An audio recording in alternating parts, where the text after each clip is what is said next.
Troy and Abed back from some. Hello, listener. This is Moses Port, executive producer of Community. I have with me a star-studded group of voices, of headless voices, free-floating headless voices. To my right is Tristram Shapiro. Hello, I am indeed Tristram Shapiro, and I am the director of this episode of the Season 4 opener. Hi, I'm Danny Pudi, and I'm happy to be here. On my right is... Andy Bobrow, the named author of this episode. Why did I say that? I'm the only one not wearing glasses there. I was kind of bummed out because I wanted to look cool, too. Yeah, why didn't we put you in glasses? I think because it was in my head, right? Because it's in your head. It's his, it's his fantasy. So this was all... Moses, do you want to say... Because this was all done as a little kind of trick for the audience, wasn't it? That we never got to unleash on the world because of our air dates getting moved around and stuff. Yeah, I guess so. This was leaked. Was it leaked? I don't know. I don't know. But yeah, our intention was definitely, because everyone was afraid the show's going to suck. Right. And so we said, yeah, guess what? It does. In your face. Right. It doesn't. There was some anxiety that David and I, having worked in multicam background, we're going to bring that sensibility to the show. So I think that was one of the reasons, that was one of the thoughts about starting off with turning the show into a 4-camera show. With the traditional, is Chevy coming back or not? Right, kind of thing. right, And, right. here's Fred Willard, maybe he's not coming back. And not only have you made the show suck big time, you've also got Fred Willard in the show. By the way, which is good, which is a good thing. That's He not was the way I wonderful. imagined ever working with Fred Willard for the very first time. And here's Danny singing a fantastic rendition of the opening credits. Oh, thank you. Now, we had to steal Annie's boobs away from Animal Practice, Practice. didn't we, that day? But they kind of stole it from us, too. They did Yeah. steal it from us in the first place. Wonder what happened to that show. This was really fun. This sequence was really fun for us to brainstorm about. It was basically us taking scenes that existed in the first 3 seasons and saying this is how they would have looked in a multi-camera version of the show. Annie, the monkey handing the pen to Annie and her going, "Oh gosh." Oh, geez. You guys. I smiled a lot more in this episode than I think I ever did in all 4 seasons combined. That's true. Do you guys think our show would do better as multicam?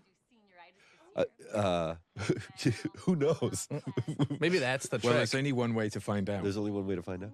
Let's do Ooh. it. No, let's not do it. I will say, do you remember, Danny? I mean, that day on set when we shot that all in one day, all the multicam stuff. Yeah. And at some point during the day, just about everyone came up to me and Tristram and said, "We could do this. Yeah. We could I think everybody just loved the fact that the cameras just stayed in one place. It was We kinda just had, nice. you know, just did big lenses, and we just, we zoomed, Yeah. like bring people in, and Although it everybody was- loved it because we got through our day super fast. It was kind of really, it felt abnormal, like landing your lines and then just waiting for a laugh because there was no studio audience. Yeah. So No, it's we just were all, us. but we were all laughing, weren't we? But with- You would say but something, and we would go, non-audible. Yeah. No, Tristram, you were laughing with your mouth open, pretending you were laughing because you didn't want to ruin our sound for ADR. That's true. That's true. It was all silent laughs. Whatever. It worked, I think. Speaking of jars of pee, Oh, that was. Oh, yeah. I'll just point out, for what it's worth, it was Joel's ad lib to hand his glasses to Fat Neil in that shot. good job, Joel. That's one of my favorite little jokes. I like that. You can just see, though, in that previous shot, you can just see the big jar of pee under Leonard's desk there. Oh, that's right. There was a lovely moment where, because the line said, what's his line? He Leonard says, "You can't just walk in here and take these seats. I've been peeing in a jar for an hour to hold my Right. seat." I love that it's an hour. It's An hour. Yeah. How many much is that? times? How many does I know if it's anything like me, it's at least 6 times. What about you, Tristram? But our wonderful, I'm not going to get into that conversation. Yeah, I'm going to our finish prop the people thought that put I'd started. a jar of pee Thank under you, the Andy. desk. Sorry, for him. Tristram. Go ahead. Tell us about your garden. And when Richard Erdman saw the jar of pee, he decided that he thought it was the most important thing in the scene, and That's he really right. wanted to hold it up and show it to the camera. And You guys can't smell that room at this point. There in was a time, lot of but- pee work in this scene. Tristram, what was your thought? Go on. You were going to finish your thought. No, Andy did indeed. I took it finish the away while you thought. guys were fucking around. You know, because the 2 people to your left and your right are being professional about this commentary. Danny Pooty. I love this bit. This is great. I love this bit. Oh, someone online said, "Wait a minute, what? You can't tell me Greendale has security cameras that really? work." Yeah. That's true. Our fire alarms don't work. We know the that only for a one. fact.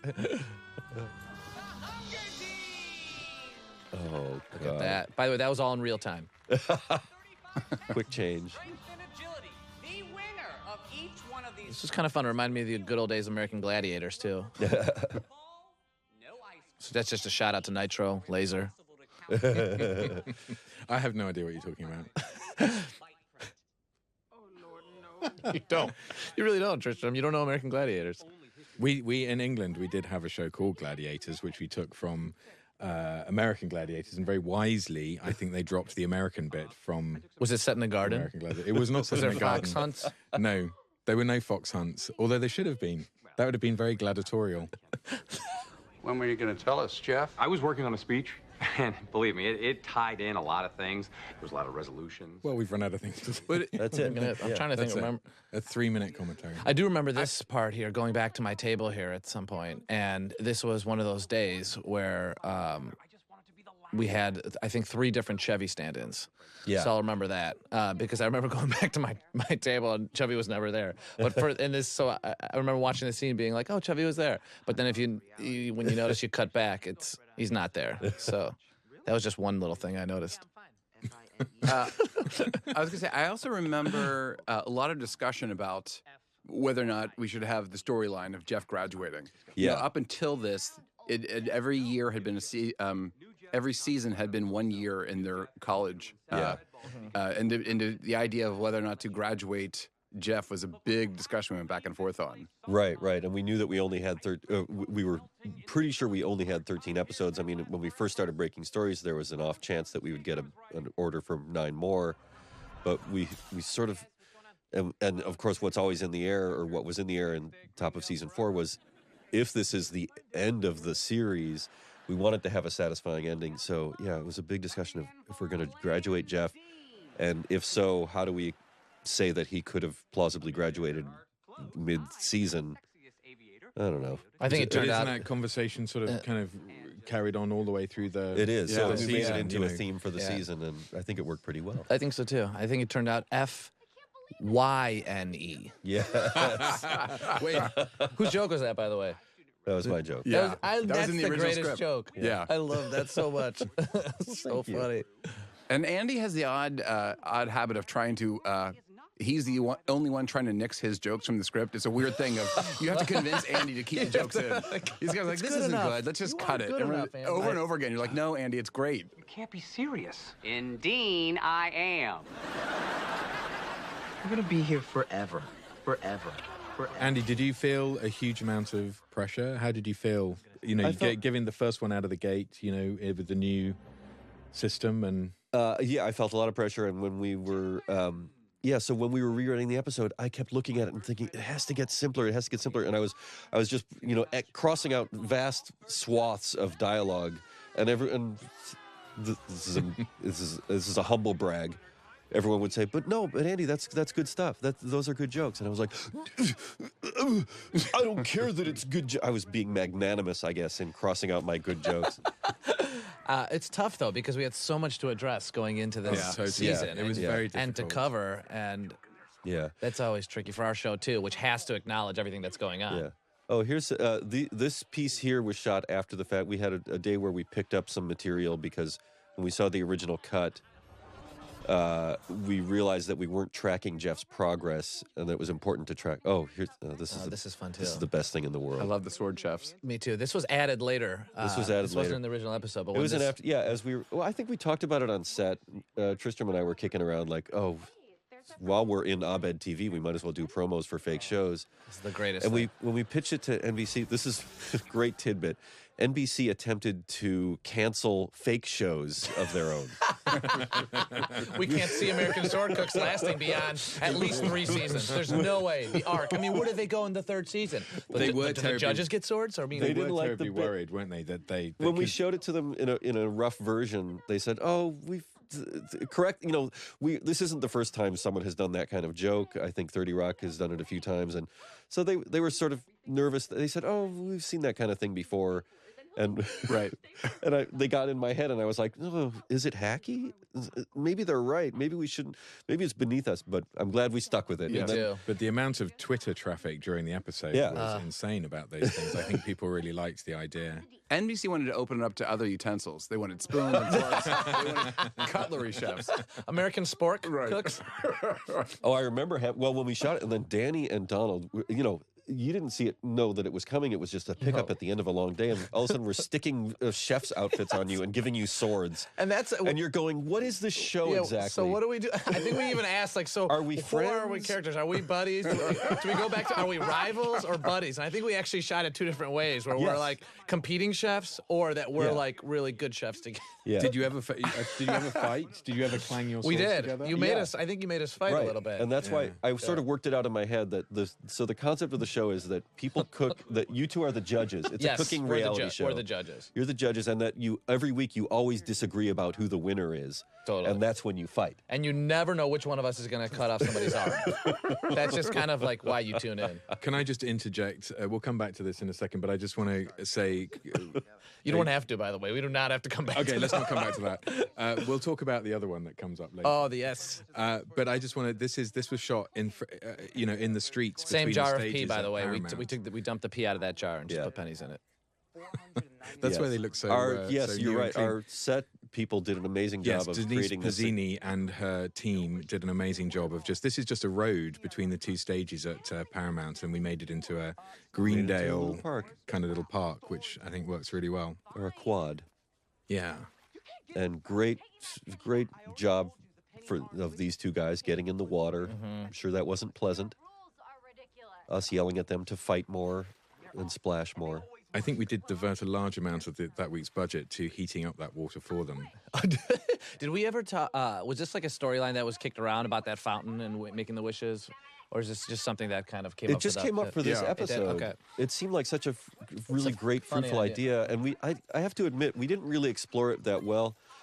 The idea, there's something really that tickles me about the fact about Britta Perry making a wish, because that's so not her, and her trying to fit in with what's Donald's character's name? With Troy. You have the sheet of paper. Oh, Use that. and I will say also, to Moses's credit, I was the one saying, "Oh, we don't need to explain this relationship much." And after we saw the cut, and Moses was saying, "No, I think we really do." And after we saw the cut, tail between my legs, I went to Moses and said, "I think we kind of screwed up. We needed to establish their relationship a little better." Right. This is my contribution. It's funny because it's clear. That's what that's my mantra. But absolutely correct. We didn't, and that's what I mean when I say like there was a little too much going on in this episode. Yeah. We didn't have room to really do that story justice, so it ended up just being a funny fight in a fountain, which Right. is not bad. Not bummed about it, but in hindsight, we probably should have done more of a story there Right. in a different episode. A story where Troy and Abed both, where their wishes can come, what their wishes are, seems so ripe. with- Yeah. Well. Jim Rash can do Unbelievable. anything. Yes, he can. So all those unicorns, apparently. And I'm still, as I watch this, I'm still on the fence about this costume change. Is it too much? I don't know. You, the viewer, you can, tweet me and tell me what you think. The tango. Now this will be 6 months from now. So Didn't they already? Did you not get a lot of tweet traffic I about did. that? Twitter Yeah. seemed. Oh yeah. So we're recording this on the Tuesday after this episode aired. what's today's date? This is not February 7th or This is October the 19th. 12th. This is the 12th. 12th, 12th of February. And 2 days we're before Halloween. We Yeah. had, we had some negative reviews that we expected people to say, "Oh, it's not the same beast." We knew that was coming.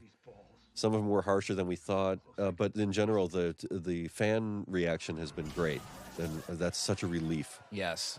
Our fans are pretty incredible, always sticking with us, and I think glad that our comedy and our weirdness is back on TV. And so are we. Here's my favorite joke. Bam. The stupidest Pierce joke ever. I didn't get it. And the fact that it was delivered by Fred Willard made it all the better. Fred was absolutely wonderful. He was wasn't incredible. He was just coming off a solo performance in an off-Broadway piece. Yes, One-man show. Yes, he was.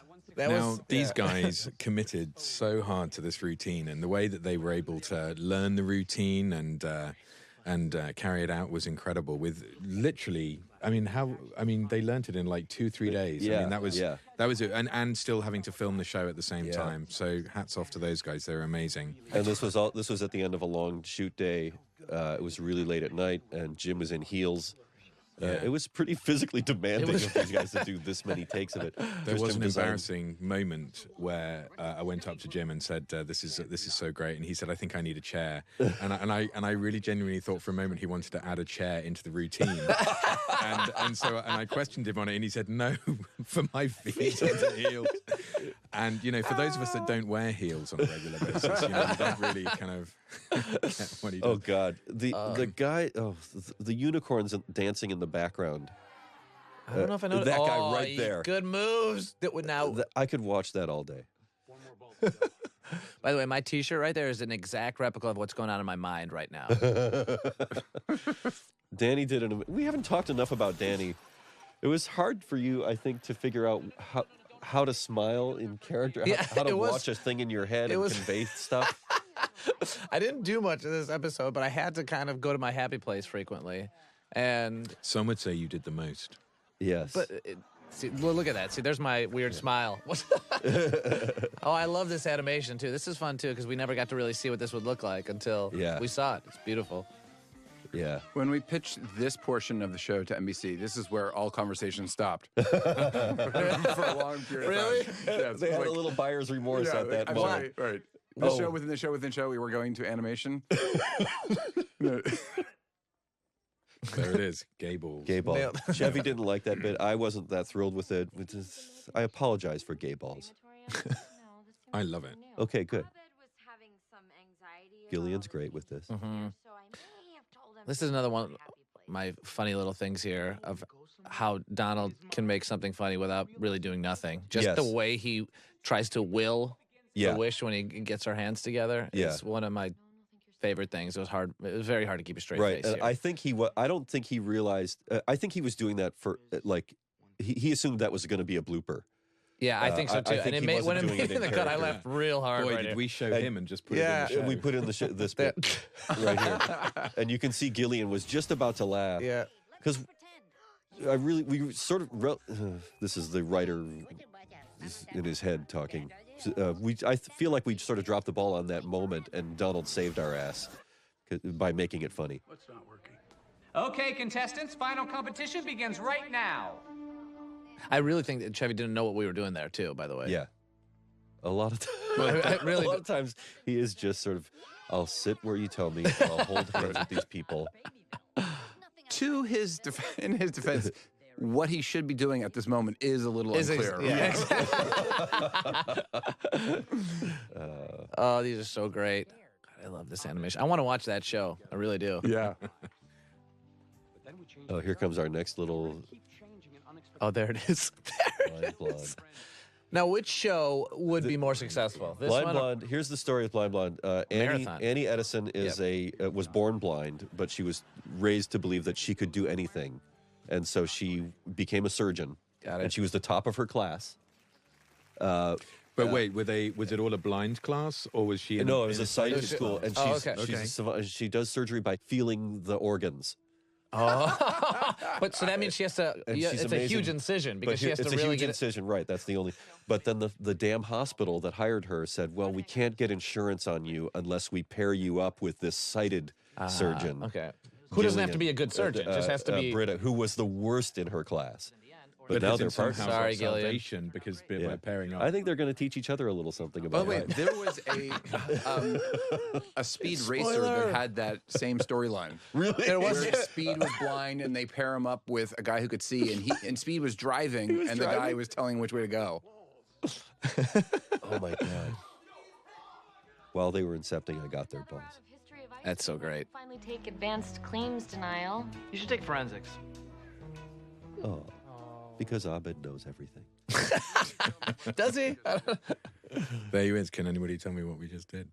Jeffrey, wait. This was a nice little tease too. Yeah. You smoked the floor of a movie theater. Yeah, but not for the usual reasons. This Great is one of those joke. things. Oh yeah, Jim's amazing. This is one of those things that happens every year on Community. We'll put something in the first episode, and we'll think, oh, this will give us a season's worth of stuff. Dean moving in next to Jeff, and then we just didn't find ways to. Spoiler alert: we don't have a whole lot in the rest of the season about them being a couple neighbors. spots, but yeah, you're right. Yeah. But it is. I mean, I'm glad we did the move. If we get another season, And you know Yeah. how oftentimes people say it wasn't for a lack of trying. This actually was for a lack of trying. We didn't try at all to come up with any of these stories. didn't bother. Yeah. It's a show about community college. I mean, who are we kidding?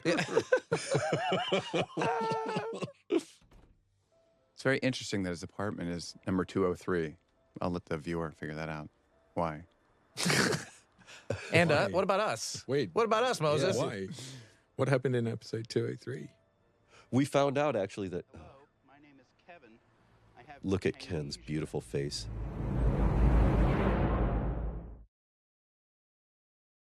And then here's our little. This is the antics class. You know when actors love their clothes and they want to buy them and hang on to them? Yeah. Didn't you and Donald You do know, that? I've been told many times that I make a really ugly woman, and if you guys need You- proof. Jamie Lee Curtis. I'll agree with Jim Rash. It's not comfortable to walk in those heels. Yeah. Shirley's "Oh Lord No" was supposed to be a callback to. Yes. It was supposed to be her that's catchphrase in the right. series, and now it's just a weird thing she says at the end of this show. Thank you guys very much. Season 4, Episode 1. We're back.